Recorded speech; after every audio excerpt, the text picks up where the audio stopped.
Estimadas amigas y amigos, a nombre de Fundación Casa de México en España, les doy la más cordial bienvenida a una nueva mesa de conversaciones transatlánticas, diálogos entre México y España.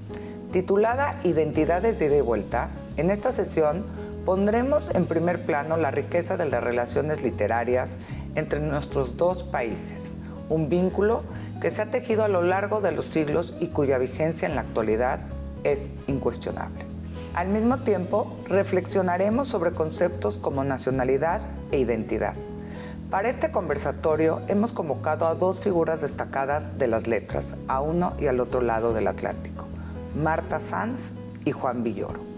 Guiados por nuestro gran amigo Luis García Montero, asistiremos a una conversación de primer nivel entre dos grandes escritores. Sean ustedes bienvenidos.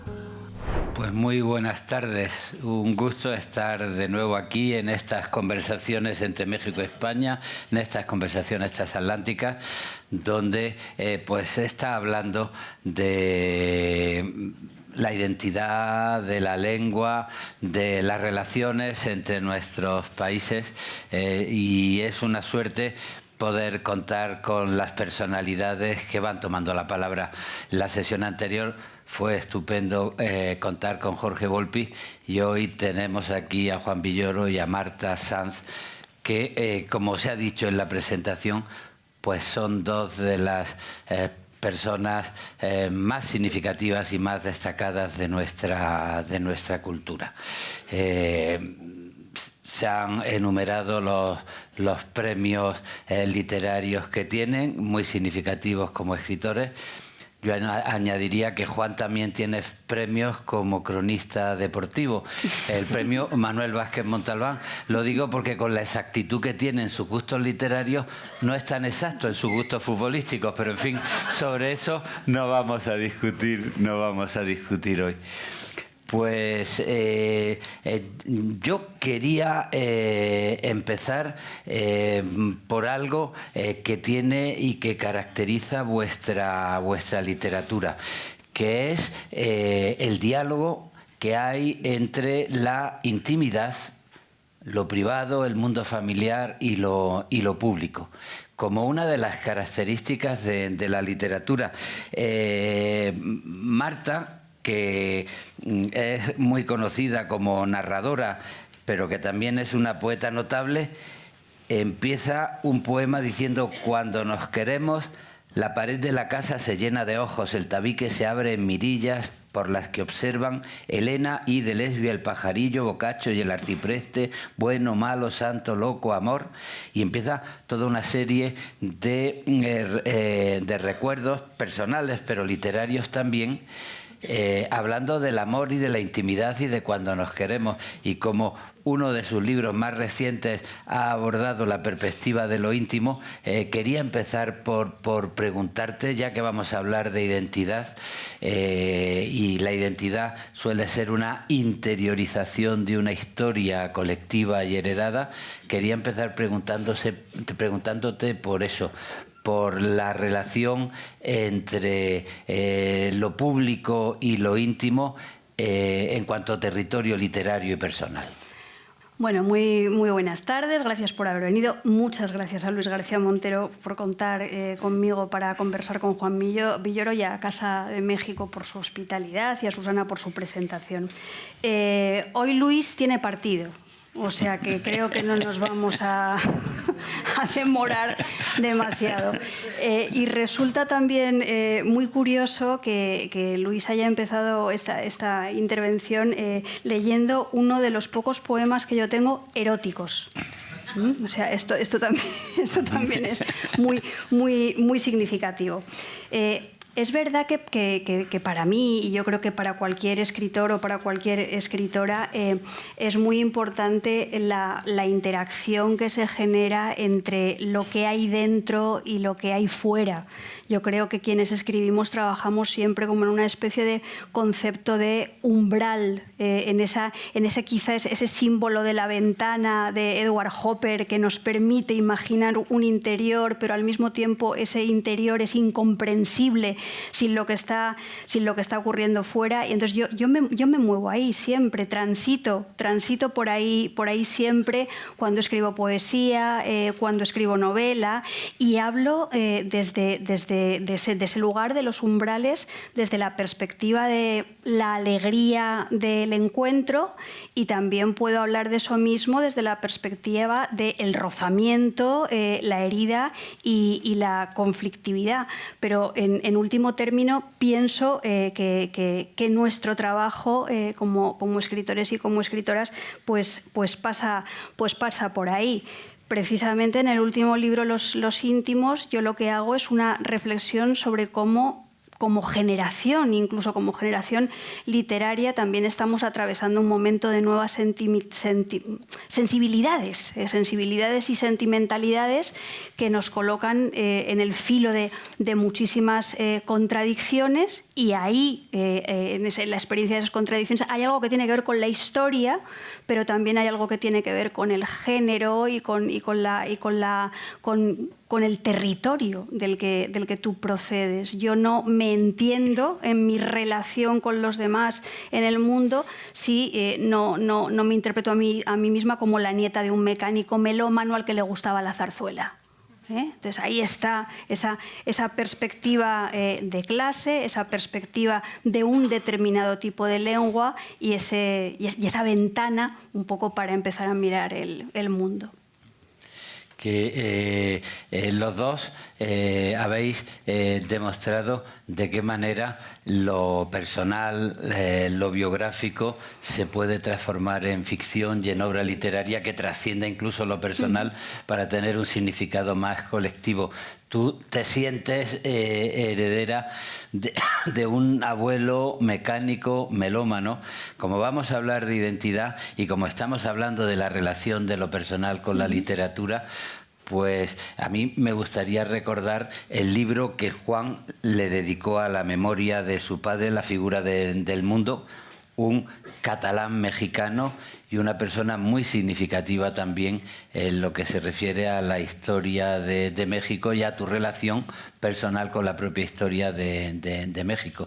Y en ese sentido quería preguntarte por lo que significa dentro de la identidad y de la cultura la memoria de tu padre, el recuerdo de tu padre, y por lo que a mí me conviene, si has acertado a responder la pregunta de si los intelectuales deberían o no tener hijos. Bueno, antes que nada, igual que Marta, les doy las gracias a todas y todos los que han hecho posible que estemos aquí, muy especialmente a Luis por invitarnos a este diálogo y a todas y a todos los que han venido esta noche. Y ya Marta anunciaba pues esta relación que tenemos nosotros con antecesores que no necesariamente hemos frecuentado, pero que nos han marcado culturalmente o que hemos frecuentado de niños y poco a poco los hemos ido descubriendo. Entonces todos venimos inevitablemente de estas identidades trasvasadas en la intimidad, como tú decías, ¿no? Porque no se trata de identidades en un sentido de construcción de un colectivo social, sino cómo te toca a ti esto. Y en el caso de mi familia, pues es una identidad en tensión por diversas razones. Mi madre nació en Yucatán, que es una de las zonas más separatistas de México. Decimos en broma que es la hermana república de Yucatán. Y mi padre en Cataluña, otra zona separatista. Lógicamente se separaron muy pronto ellos dos, porque no había mucho sentido, tenían vocación por el separatismo. Y en mi familia, mis dos abuelos varones eran españoles, tanto el padre de mi madre como el de mi padre, y mi padre español, mi madre mexicana. Entonces, todas las mujeres anteriores a mi existencia eran mexicanas y todos los hombres españoles. Entonces ya ahí hay un cóctel, ¿no? Pero las mezclas no siempre ocurren en las mismas dosis. Yo me acuerdo de un gran cronista de fútbol mexicano que en una ocasión tenía que presentar un partido de Brasil contra España y decía, este es el partido del corazón dividido, porque los mexicanos tenemos que apoyar a uno de los dos que queremos tanto. ¿de qué lado estaremos nosotros?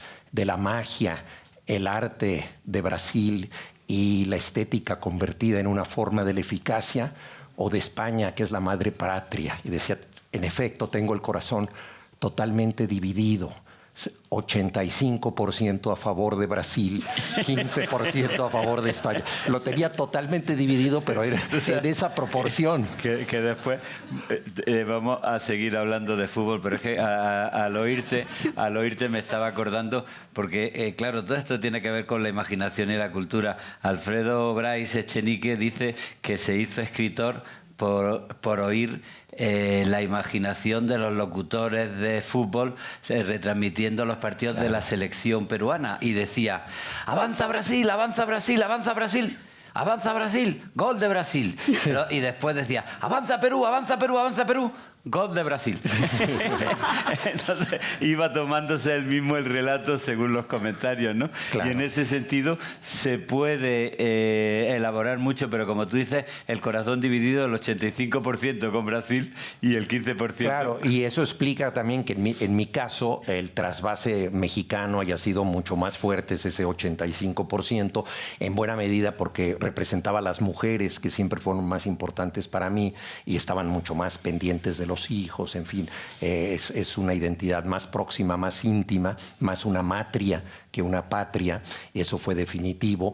Y por otra parte, también porque ya el país donde yo he vivido siempre es México, pero ahí es donde se da pues esta mezcla identitaria. Y un ejemplo, y lo mencionabas en la pregunta, porque a tu manera hiciste varias, ¿no? Y una que comentabas es sobre justamente la figura de mi padre, que él estuvo permanentemente en conflicto, porque él fue alguien que se volvió mexicano. Es decir, él era español y con enorme esfuerzo se volvió mexicano. En el libro yo cuento un momento en que mis hermanos menores me pidieron a mí, que soy el mayor, que fuera a hablar con él, porque había una especie de relación jerárquica en la familia y el primogénito tenía que solicitar ciertos documentos y no los otros.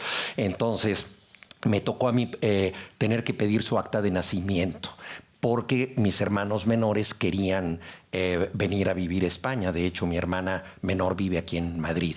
Mi padre se quedó pensando y realmente le costó mucho trabajo dar con una respuesta, pero finalmente dijo: es que ustedes no entienden el trabajo que nos ha costado ser mexicanos. Y para mí no me había costado ningún trabajo. Era una realidad, una fatalidad, no había otro remedio. Yo era mexicano porque había nacido en México, pero para mi padre había sido una construcción deseada y difícil, y muchas veces las nacionalidades que adquieres con esfuerzo son más valiosas precisamente por eso, porque apuestas todo por algo que en principio no era tu origen. Entonces él construyó esto, pero de manera complicada e incluso dolorosa, porque México al principio no le gustó, tenía muchas cosas en contra, pero en fin se acostumbró a eso y tuvo miedo de que tiráramos todo por la borda queriendo ser españoles, pero eso no sucedió. ¿Puedo comentar una cosa a propósito de lo que está diciendo Juan? A mí me ha interesado mucho lo que ha comentado, todo, pero una cosa especialmente del principio que me ha interesado más, es esta idea de los antecedentes no buscados, o sea, lo que está, lo que tú no te cuestionas, que forma parte de ti y que tiene que ver con eso que Adrian Rich llama las geografías de la escritura. Pero por otra parte hay genealogías que buscas, y seguramente esto tiene que ver con el proceso de construcción de tu padre, de esa mexicanidad, y yo lo he sentido también en mi propia autobiografía, porque cuando yo era muy pequeña, y me acuerdo porque hay dos amigos de mi padre de una época muy, muy lejana, yo comencé a vivir y mi infancia fue en Benidorm y nosotros íbamos desde Madrid, y para mí la gran obsesión era convertirme en una niña benidormense. O sea, era mi objetivo en la vida. Yo quería formar parte de ese contexto en el que estaba creciendo, y siempre tuve un poco una idea de extrañeza y fuera de lugar, ¿no? Entonces, esto también es curioso, porque depende mucho de si tú llegas a un lugar desde una posición de poder supuesto, o si llegas a ese lugar desde una posición en la que tienes que ser acogido, y creo que eso marca el carácter y marca la personalidad para siempre. Y respecto a estos conflictos culturales, familiares, yo hay veces que cuando hablo de mi escritura digo que es a la vez paleta y pedante. Y es verdad, es una escritura paleta y pedante, y es a la vez castiza y cosmopolita. Y también hay algo que tiene que ver con esa figura de mi abuelo e incluso de mi padre, en la que la españolidad se miraba desde un punto de vista enormemente crítico. O sea, en mi casa, yo qué sé, mi abuelo, que era un obrero, era un mecánico, Manolo Escobar le parecía una aberración. Hay una reivindicación popular de figuras, pero a mi abuelo todo lo que le sonara a Manolo Escobar, todo lo que le sonara a raíz flamenca, todo lo que él asociaba con una españolidad confundidamente, o sea, de una manera que él asociaba con lo franquista y con lo que no era europeo, había como un rechazo tremendo. Es interesante, hablando de la intimidad y después pasamos a otras cosas, y hablando de la identidad, por ejemplo, porque ella también es hija de un escritor, un poeta, una persona muy comprometida políticamente, ¿no? Y de pronto pensaba yo de qué manera durante el franquismo, la oposición al franquismo, la oposición a la dictadura, cansada de tanta patria española que se utilizaba para reprimir realmente a España, se distanció del concepto del español.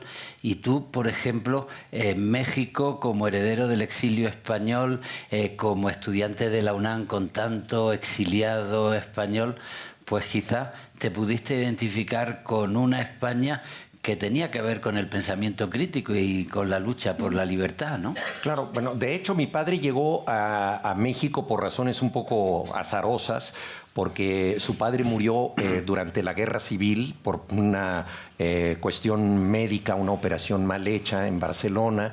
Entonces la madre, que era mexicana, de San Luis Potosí, mandó a sus hijos a estudiar con los jesuitas en Bélgica. Entonces él creció en Bélgica, en un internado de jesuitas, su hermano fue jesuita, hasta que empezó la Segunda Guerra Mundial, y entonces se va a México, sin tener muy claro a qué bando de las dos Españas pertenecía, porque esta lucha se reproducía en México, y ahí se hizo novio muy rápido de la hija más pequeña del general Miaja, el defensor de esta ciudad, y ahí entonces él ya cambió totalmente de bando, un poco por la cuestión afectiva, pero también por la convicción política que él ya tenía como estudiante de bachillerato. En ese momento estaba en el bachillerato de los jesuitas en México. Entonces ya se incorpora él, y muchos de sus compañeros de generación fueron, por ejemplo, la carrera que él estudió es filosofía, alumnos de José Gaos, claro, que tenía una frase famosa que decía: España, última provincia de sí misma, porque pensaba que a tanta gente se había ido de España que todo el país se había convertido en una provincia. Y en México estaba Luis Cernuda y Manuel Altolo Aguirre, y bueno, tantísimos otros, Félix Candela, el arquitecto, León Felipe.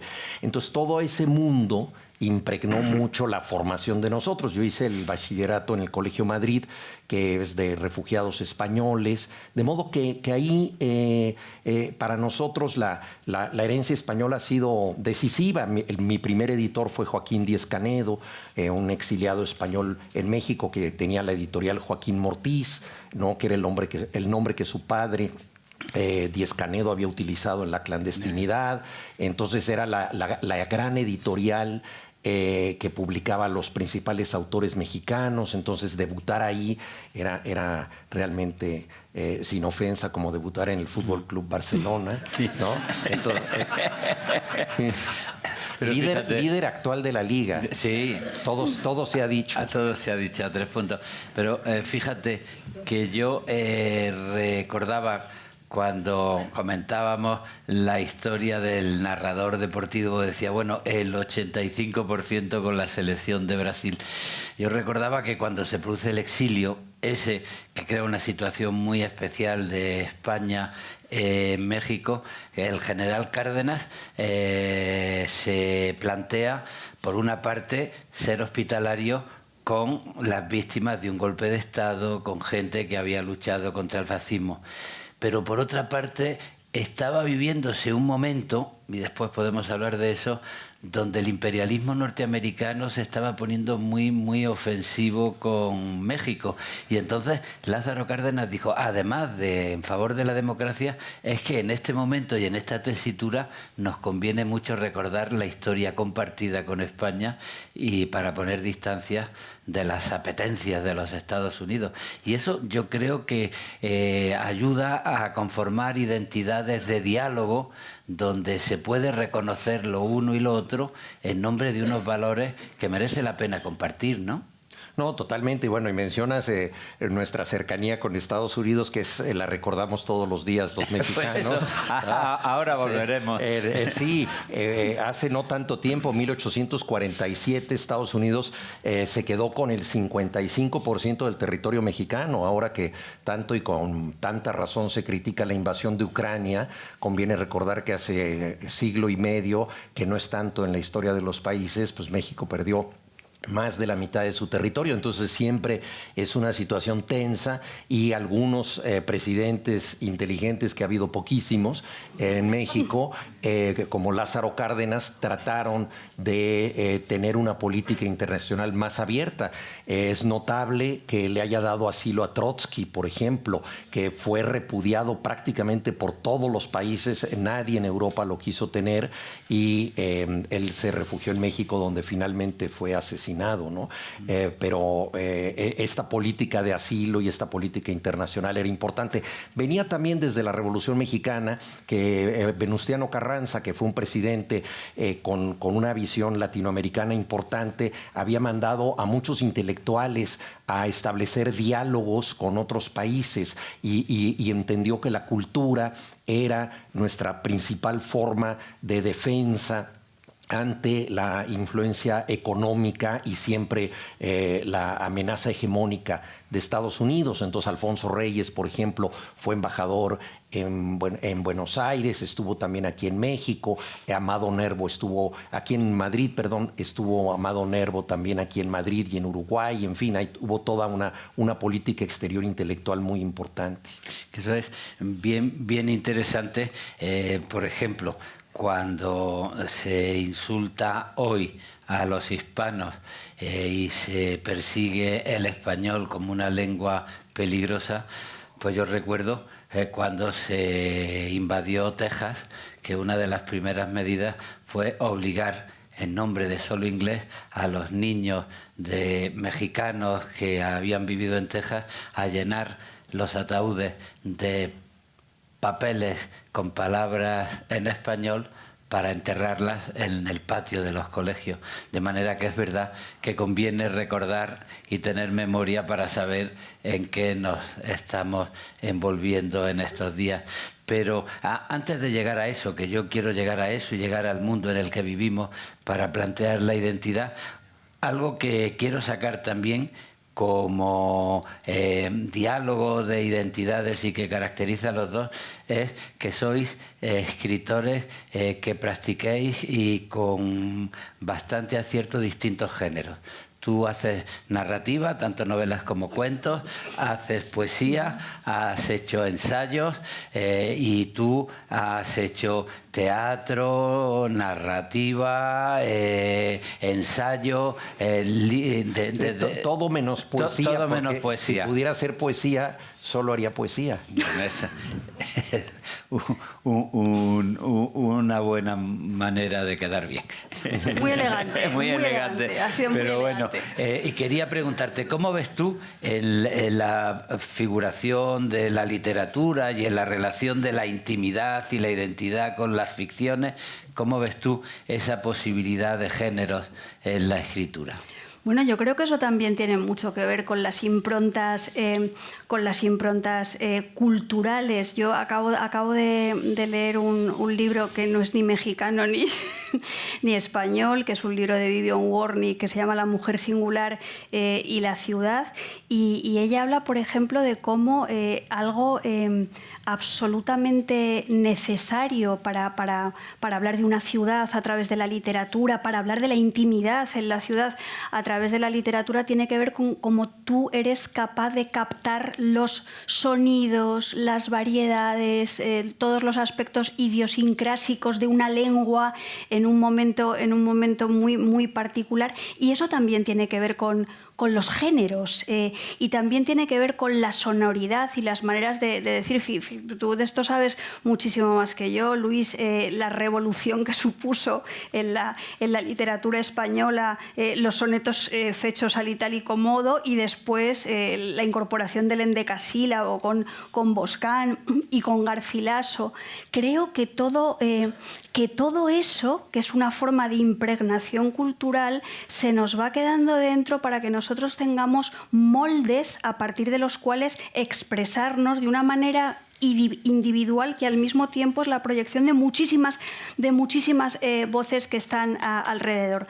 ¿Qué es lo que a mí ahora me preocupa desde un punto de vista estilístico, político y cultural?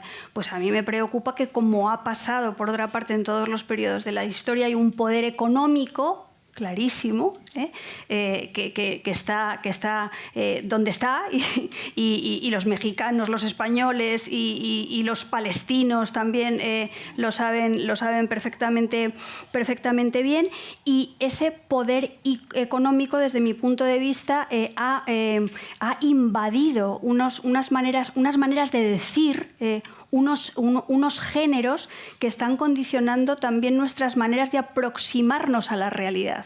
Entonces creo que hay un empobrecimiento de la mirada y que hay una especie de uniformidad de todos los estilos y de todos los géneros que está vinculada con la gentrificación.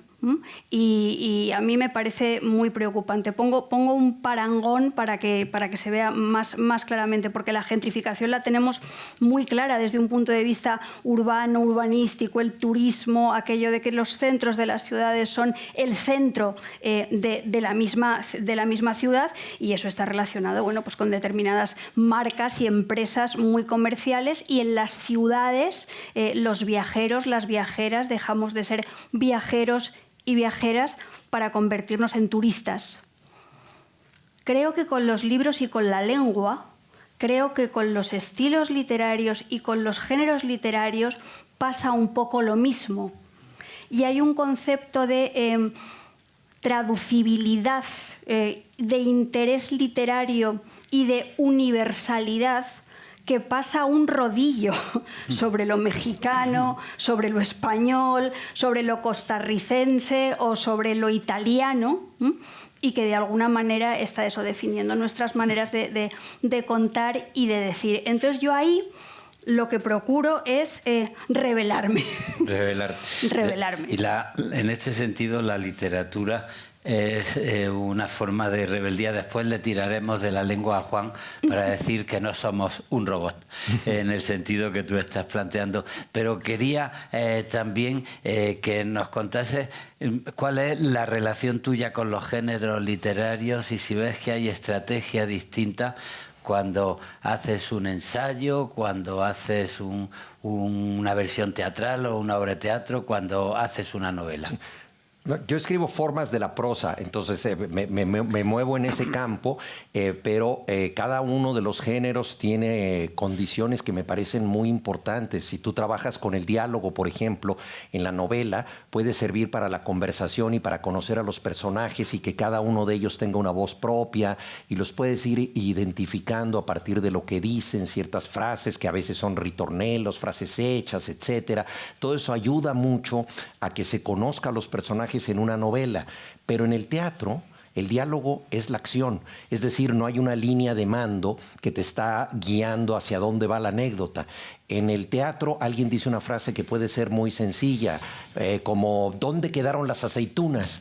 Y eso, por lo que pasó antes, puede ser dramático, puede ser terrible, porque alguien escondió las aceitunas, que era lo que alguien estaba buscando, otra persona estaba buscando y ya se las habían escondido varias veces. En fin, una frase tan sencilla se carga de un conflicto posible. Entonces, el teatro maneja el diálogo de una manera totalmente distinta y así sucesivamente. Entonces, y todos los géneros tienen reglas propias, incluso la crónica, que es un género que a mí me gusta mucho. Yo he dicho que es el ornitorrinco de la prosa, porque los ornitorrincos parecen una mezcla de varios animales, pero son solo un animal. Y la crónica tiene un poco de todo, tiene mucho del reportaje puro y duro, del relato, hasta del teatro por los diálogos y la opinión pública, que es el coro griego contemporáneo. Incorpora pues muchos géneros, pero a condición de ser otro, diferente. Entonces, a mí me gusta mucho cruzar al otro género para jugar con reglas distintas, porque si yo lo que tratara es una hibridización continua, pues me quedaría en un género mixto, que hay autores que lo han manejado muy bien, que hacen novelas, que son ensayos, que son libros de memorias. Pero yo he tratado en general en cada uno de los libros ser fiel a los géneros y por supuesto a lo que acababa de decir ahora Marta, de la necesidad de revelarse. Ser fiel a los géneros, entre otras cosas, es transgredirlos, pero no lo puedes hacer si no conoces las reglas, ¿no? Ni la tradición que estás rompiendo. De todas maneras, yo coincido también con Juan. A mí lo que más me gusta ser en la vida es barda. A mí me gustaría ser barda todo el rato. A mí me gustaría ser poeta todo el rato. Pero es verdad que cuando, y esto Luis también lo sabe mejor que yo, no sé si a ti te pasa y si quieres ahí te participas tú en la conversación. Yo no me puedo forzar a escribir un poema. O sea, yo no me puedo poner un martes por la tarde y decir voy a escribir un poema si previamente no hay algo que a mí me... no. Puedo ponerme a escribir una novela, pero no puedo ponerme a escribir un poema. Y luego, como novelista o como prosista, es verdad que los procesos de construcción de los textos son muy diferentes. Yo, por ejemplo, cuando estoy escribiendo un texto autobiográfico, un texto memorialístico, mi planificación es infinitamente más pequeña que cuando estoy intentando escribir una novela negra o ceñirme a la estructura de un género más o menos ortodoxo. Y es verdad que en este sentido no hay recetas, y también es verdad que hay que conocer los géneros para poderlos transgredir. Yo hay solamente en un hábito que me reconozco y que tiene que ver con esa rebeldía y con esa resistencia, es que hay veces que escribo poemas que suenan a prospectos médicos y a manuales de instrucciones o al yunque de un herrero pum, pum, pum, pum, pegando martillazos, y sin embargo cuando me pongo a escribir prosas hay veces que me pongo voluntariamente tintineante, barroca e insoportable por molestar. Se trata en cualquier caso, y eso es interesante, de buscar los matices de las palabras, cómo las palabras se relacionan con nuestra propia situación, nuestros sentimientos, con lo que se quiere expresar, cómo se pueden cargar de sentido unas aceitunas, porque la mirada pone en juego la experiencia humana, ¿no? En su libro Los íntimos, Marta escribe algo que me recordaba su intervención anterior. Dice, porque nos hemos olvidado la poesía y el hecho de que la invención también reside en la profundidad de una palabra junto a otra. Saber contar no solo palabras bien dosificadas en el tiempo interno de una narración, también es dominar el espacio, y cómo las palabras se convierten en espacio y se convierten en el escenario donde sucede la experiencia humana. Y en ese sentido decía yo que la literatura es una forma de rebeldía. No vamos a meternos con la transformación tecnológica, nunca lo hacemos, pero también conviene mucho reconocer los peligros que puede haber en cada transformación tecnológica, porque a lo largo de la historia siempre los ha habido. Y en ese sentido, Juan, tu apuesta literaria, ensayística, intelectual, es dejar claro que tú no eres un robot. Eso quiere decir que cometo suficientes errores para que no haya duda, ¿verdad? Sí. No, obviamente estamos en el umbral de lo posthumano. Es una situación que ha cambiado muchísimo nuestra realidad. Yo venía en el tren hoy de Barcelona para acá y todo mundo pendiente de sus teléfonos celulares o móviles, como se dice aquí. Vivimos con unas prótesis en donde nos despersonalizamos continuamente y los procesos mismos de escritura se han mecanizado. Una de las cosas que a mí me preocupa mucho al escribir es que toda la escritura digital te da la ilusión de que el texto está en limpio, porque efectivamente no tiene borrones porque no lo estás tachando. Y si quieres cambiar una palabra, la puedes seleccionar y la cambias por otra. Y esta posibilidad te exime muchas veces de uno de los trabajos más interesantes, para mí el más interesante de todos, que es reescribir. O sea, yo creo que somos escritores no porque nos gusta escribir, sino porque nos gusta reescribir, y además reescribir mucho, lo cual no es una tortura, es realmente el mayor placer que puede haber en el oficio. Y muchas veces cuando tú tienes la ilusión del texto limpio, pues te pierdes de esta aventura de volver a pasar, pongamos, una página en limpio. Y cuando tú lo haces queriendo cambiar una o dos palabras que no te gustaban, todo el mundo ha hecho esta experiencia de sentir que no eran una o dos, sino que son 6 o 7 u 8, otra frase. Todo cambia en el contacto de las yemas de los dedos con el teclado, ¿no? Gerardo Diego decía, son sensibles al tacto las estrellas, no sé escribir a máquina sin ellas, ¿no? Entonces es como si tomara dictado de las estrellas, ¿no? Y efectivamente hay un tipo de imaginación, y el budismo zen, por ejemplo, tiene muchos ejercicios al respecto, de que la mente se libera si ocupas las manos, ¿no? Y por eso se utiliza el rosario para rezar y tantas cosas. Entonces, este contacto manual de reiteración de lo que ya escribiste, pero que va modificando todo, se ha perdido un poco en la mecanización que pasa por los proyectos digitales, y un poco esta turistificación, como tú decías, ¿no? de la escritura misma, ¿no? Esta gentrificación también tiene que ver con estos procesos. Entonces la defensa de lo humano está en la artesanía, ¿no? En los procesos mismos con los que hacemos nuestras cosas. En la escritura, en la caligrafía, y perdóname, Luis, porque claro, yo últimamente estoy muy cabreada cada vez que me pongo a escribir, y sé que se puede desactivar, pero no sé cómo. Y me aparece el asistente este de la inteligencia artificial haciéndome sugerencias a mí de cómo tengo que escribir las cosas. Digo, hombre, no sé, el cuestionamiento del principio de autoridad está muy bien, pero no vamos a llegar hasta puntos tan absolutamente urticantes, ¿no?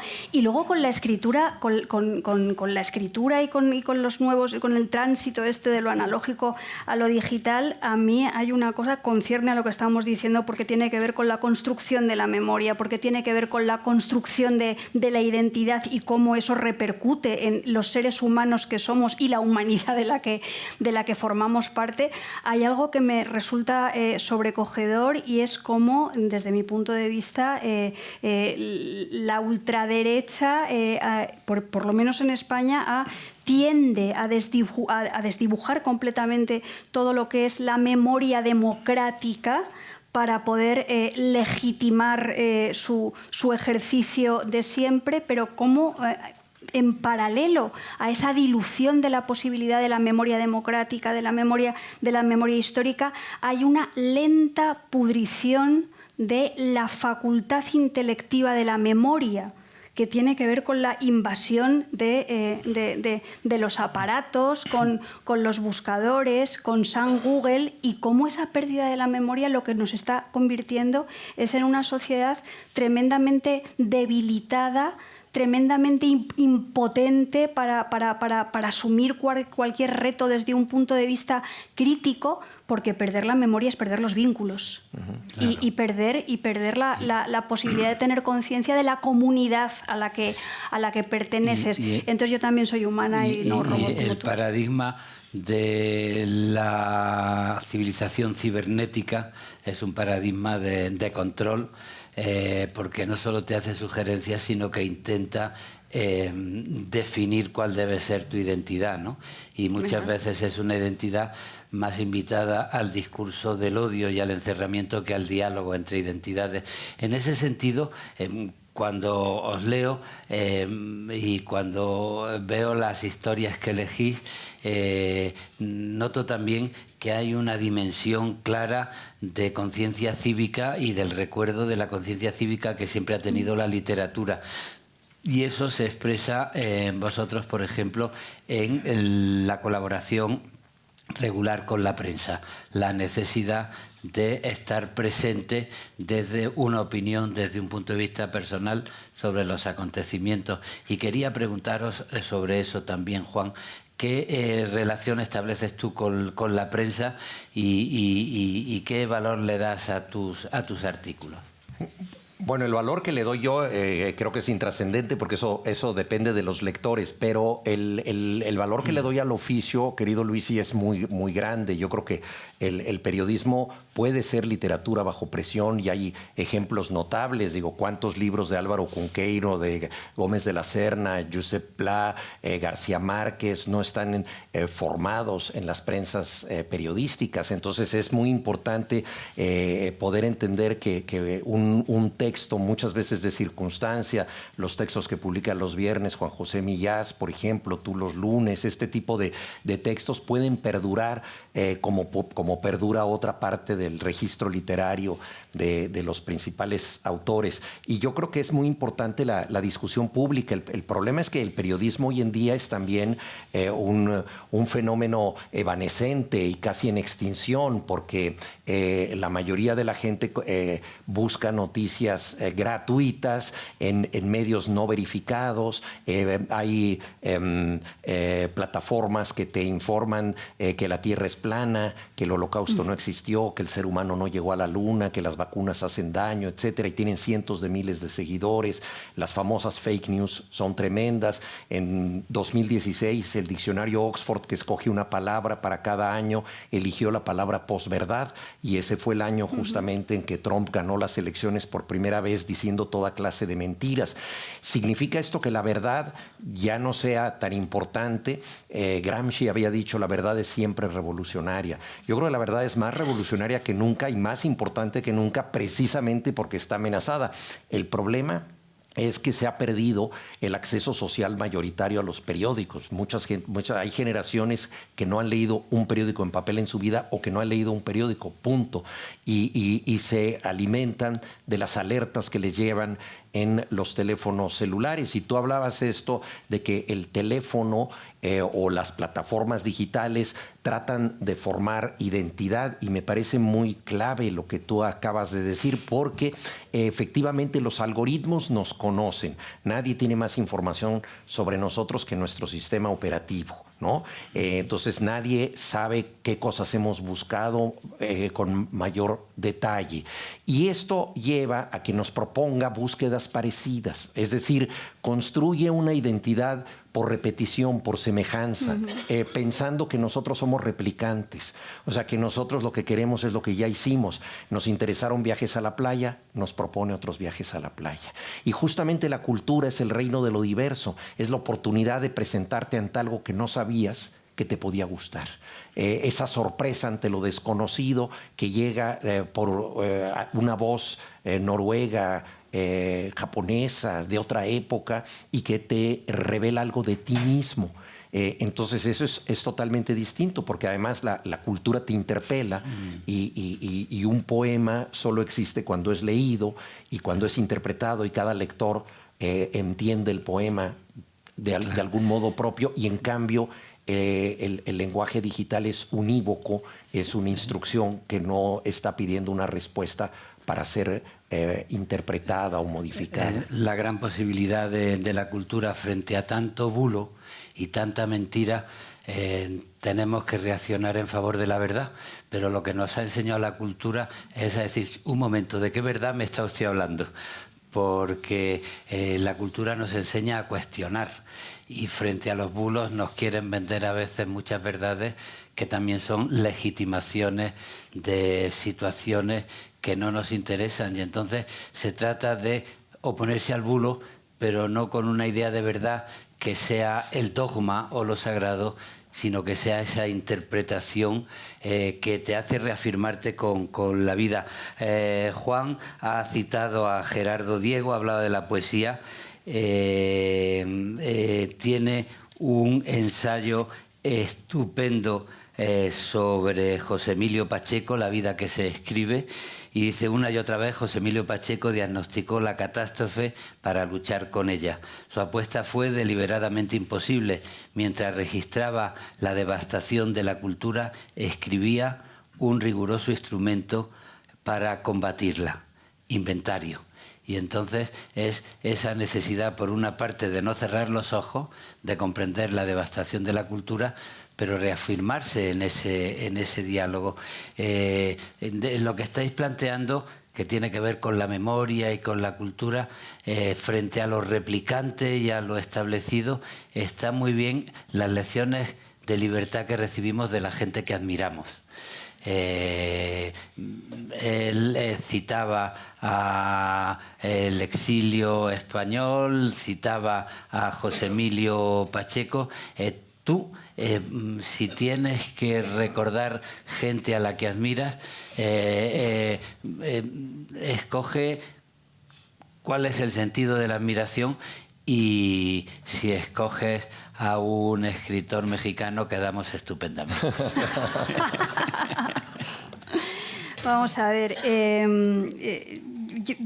yo lo primero, luego voy a la admiración, pero yo quisiera decir que para ejercer la profesión del periodismo y el columnismo, creo que hay que tener en los tiempos en los que vivimos una cantidad de arrojo, de valentía, de la que yo cada vez dispongo menos.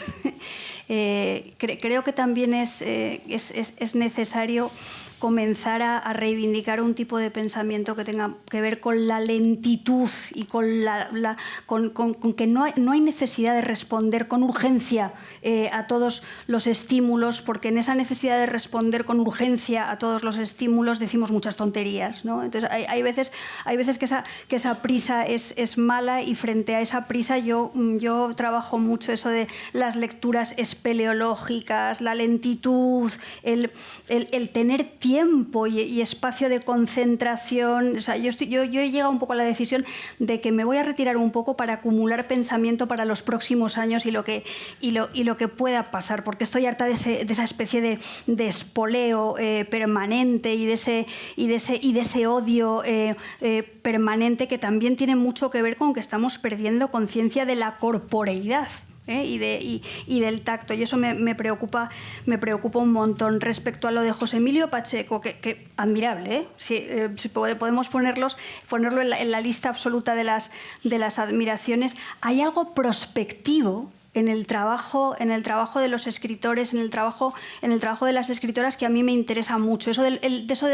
Mira, ahora hemos tenido la tremenda desgracia de lo que ha pasado en Asturias, en esta mina, que es una cosa terrible. Bueno, Vonnegut decía aquello de que el escritor, la escritora, es el pajarito que se pone en el túnel para detectar el escape de Grisú. Yo creo que esa visión, esa capacidad para poder visibilizar las grietas, para poderlas enmendar, es absolutamente fundamental.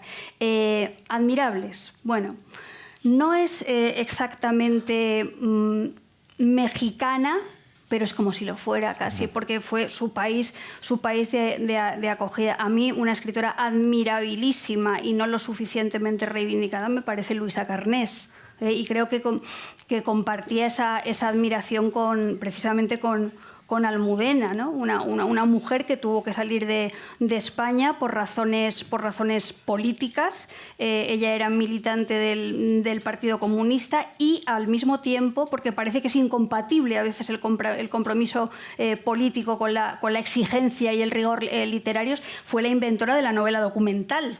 En realidad, ¿no? Y entonces a mí me parece un referente fundamental, también escarbando en la necesidad que tenemos las mujeres de identificar genealogías femeninas y feministas. Entonces, ese lugar de Luisa Carnés, que tiene que ver con el género, con el compromiso político, con la exigencia literaria y con la inmensa generosidad y la capacidad de acogida que tuvo en su momento México, me parece una buena elección. Luisa Carnés, sí, desde luego. Y la verdad es que en estas conversaciones queda claro que la identidad tiene que ver con la historia, que todos somos responsables y tenemos que tomar conciencia de la relación que mantenemos con nuestras identidades, que nos enriquecen las identidades abiertas, que nos permiten ponernos en el lugar del otro y conocer al otro, y que la cultura y la literatura en España y en México responden a los problemas de la sociedad contemporánea, que nos quiere manipular, que nos quiere definir como replicantes, que quiere meterse en nuestro bolsillo a través de un teléfono móvil o a través de un discurso de odio. De manera que estas conversaciones transatlánticas nos ayudan a comprender todo lo que tenemos en común, entre otras cosas los retos de responder al mundo en el que vivimos y también las distintas perspectivas de lo que significa ver la realidad de acuerdo con una historia matizadamente distinta a otra historia. De manera que es un gusto oíros, hablar con vosotros y nada, quiero darle las gracias una vez más a la Fundación y a esta Casa de México en España por permitir estos diálogos tan interesantes. Muchas gracias.